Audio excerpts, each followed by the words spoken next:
Hello, everyone, and welcome back to the Learning Lab, where learning English is easy and enjoyable. I am James, and as always, I am super excited to be here with you today because we have such a fun topic to talk about. And I am Jenny, and hello to everyone listening from all around the world, wherever you are right now. Thank you so much for joining us again. James, how are you today? I am doing really well today, Jenny. Thank you so much for asking, because this morning I woke up early, I made myself a nice cup of coffee, and I already feel ready for a great day. How about you, Jenny? How are you feeling today? Honestly, James, I am okay, but I am also really hungry right now, and that is actually a little bit funny because of what we are going to talk about today. I have not eaten breakfast yet, so I hope I do not get too hungry during this episode. Oh no, that is very funny, Jenny, because today's topic is all about food, so I think you're going to be even more hungry by the end of this episode, my friend.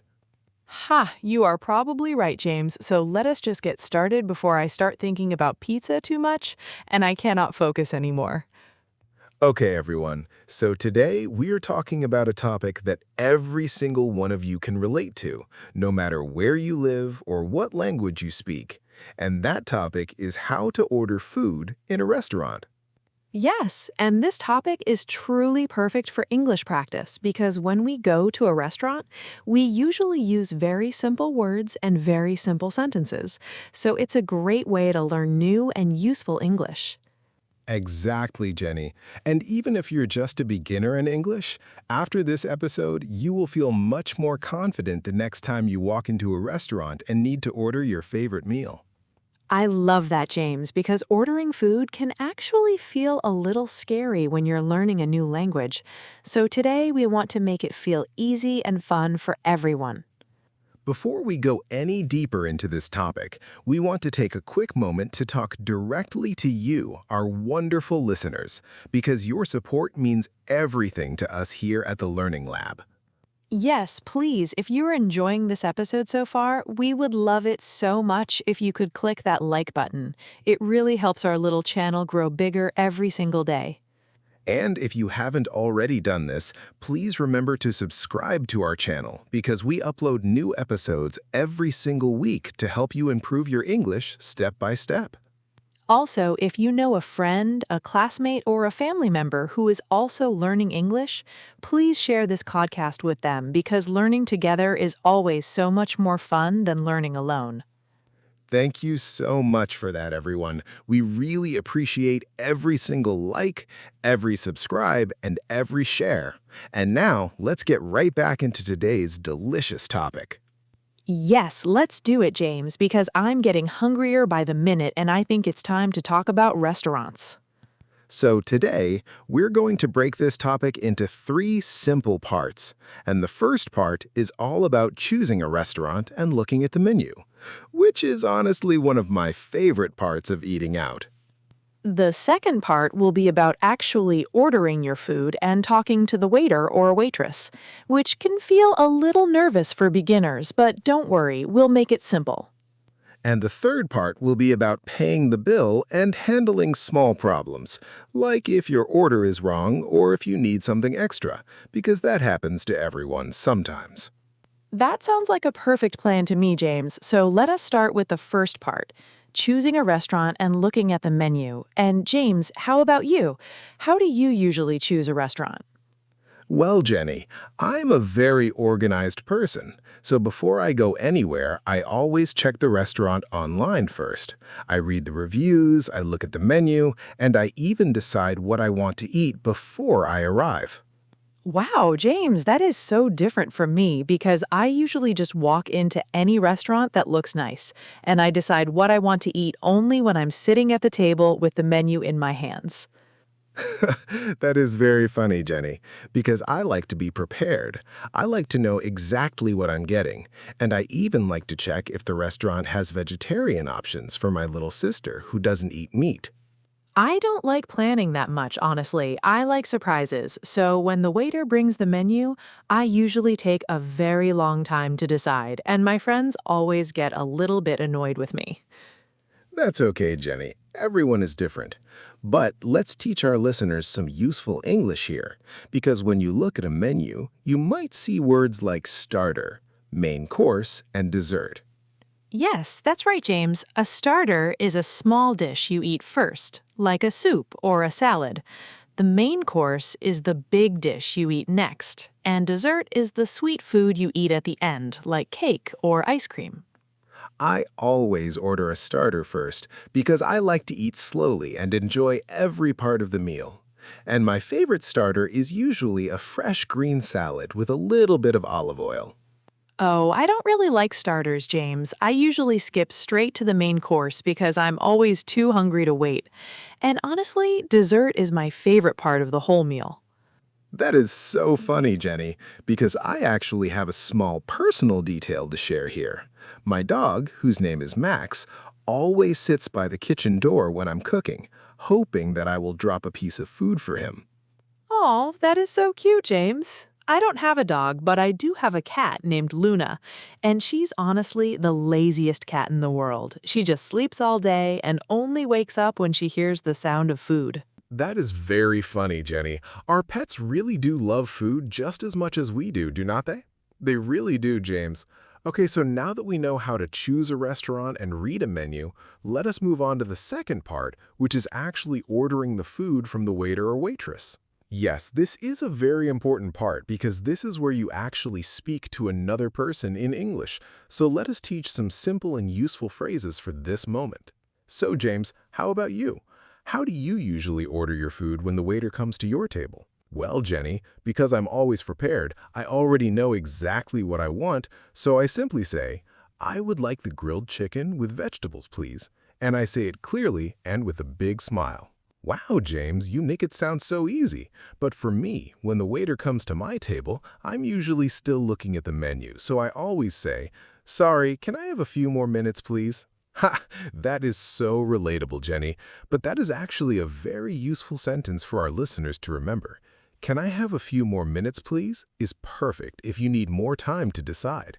Yes, exactly. And once I finally decide, I usually say something simple like, I will have the pasta, please, because pasta is my favorite food in the whole entire world. I like that sentence a lot, Jenny. I will have is a very simple and polite way to order food, and it's perfect for beginners because it does not use any difficult grammar at all. That is true, James. And if you want to be extra polite, you can also say, could I get the pasta, please? Which sounds very friendly and very natural in English. Great point, Jenny. And do not forget, the waiter might also ask you, what would you like to drink? And you can simply answer with, I would like a glass of water, please, or any drink that you like. I always order a lemonade, James, because I don't like plain water very much. I know that's a little bit strange, but I really do love sweet drinks with my meals. That is not strange at all, Jenny. I actually like water because it's healthy and it helps me feel good, but I understand that everyone has different tastes, and that is perfectly okay. Now let's talk about something a little bit funny, James. Have you ever made a mistake while ordering food in English? Oh, actually, yes. One time I wanted to order a small coffee, but I accidentally said a big coffee, and the waiter brought me a huge cup that I could not finish at all. It was so funny. That is very funny, James. One time I wanted to order chicken soup, but I said chicken group by mistake, and the waiter looked at me so confused I could not stop laughing after that. Oh no, that is hilarious, Jenny. But mistakes like that are actually a wonderful part of learning a language because they help us remember the correct words much better the next time. I completely agree, James. So don't be afraid to make mistakes when you're ordering food in English, because even we make funny mistakes sometimes, and it's all part of learning. Well said, Jenny. Now let's move on to our third and final part of today's topic, which is about paying the bill and handling small problems at the restaurant. Yes, this part is very important too, because sometimes things don't go perfectly, and we need to know the right words to fix the situation politely. So, Jenny, how about you? How do you usually ask for the bill at the end of your meal? Well, James, I usually just say, can I have the bill, please? Which is short, simple, and very easy for beginners to remember and use in any restaurant. I like to do it a little differently, Jenny. I usually say, could we get the check, please? Because in some countries, especially in America, people often say check instead of bill. Oh, I see. That's a really helpful tip, James. So our listeners should remember that both bill and check mean the same thing, and both sentences are perfectly correct to use. Exactly. And once the bill arrives, I always check it carefully because I like to make sure everything is correct before I pay, since I'm a very organized person, as we already know. Ha, of course you do, James. But I honestly never check the bill carefully. I just look at the total number and pay it quickly, which sometimes gets me into trouble. Oh no, what kind of trouble, Jenny? Well, one time the restaurant gave me the wrong bill and I almost paid for someone else's meal, but luckily the waiter noticed the mistake before I paid, and we all laughed about it together. Oh my goodness, that is such a funny story, Jenny, and it actually reminds me of a very useful sentence. If your order is wrong, you can politely say, "Excuse me, I think there's a mistake with my order." That is such a great sentence, James. And if your food is missing something, you can also say, "Excuse me, could I have some more bread, please?" Or anything else that you need at the table. Yes, and always remember to say please and thank you, because these small, polite words make a really big difference in how friendly and natural your English sounds to other people. I completely agree, James. Being polite is honestly just as important as using the correct grammar, especially in a restaurant where you're talking to real people face to face. Well said, Jenny. So let's quickly review everything we learned today before we finish this wonderful episode about ordering food in a restaurant. Yes, let's do a quick summary. So first, we learned how to choose a restaurant and read the menu, including words like starter, main course, and dessert. Second, we learned simple and polite ways to order our food, like "I would like," "I will have," and "could I get," which are all perfect for beginners to use. And third, we learned how to ask for the bill, how to check it, and how to politely fix small problems if something goes wrong with our order. I think today's episode really shows that everyone does things a little differently. Some people, like me, are very organized and prepared, while other people, like Jenny, are more relaxed and spontaneous. That is so true, James. And honestly, both ways are perfectly fine, because in the end, we're all just trying to enjoy a good meal and practice our English at the same time. Absolutely, Jenny. And now we have a fun little question for all of our listeners before we say goodbye for today. Yes, so tell us in the comments below, are you more like James, who plans everything before going to a restaurant, or are you more like me, who just decides everything when you get there? We would really love to know, so please leave your answer in the comments, and also tell us your favorite food to order at a restaurant, because we're always curious to hear from you. Thank you so much, everyone, for joining us today. We truly hope you learned some new and useful English words that you can use the very next time you visit a restaurant. And don't forget to like this video, subscribe to our channel, and share this podcast with a friend who is also learning English. It really helps us so much. Thank you all for your amazing support, and we can't wait to see you again in our next episode here at the Learning Lab. See you next time. Bye for now. Bye, everyone. Take care and happy eating.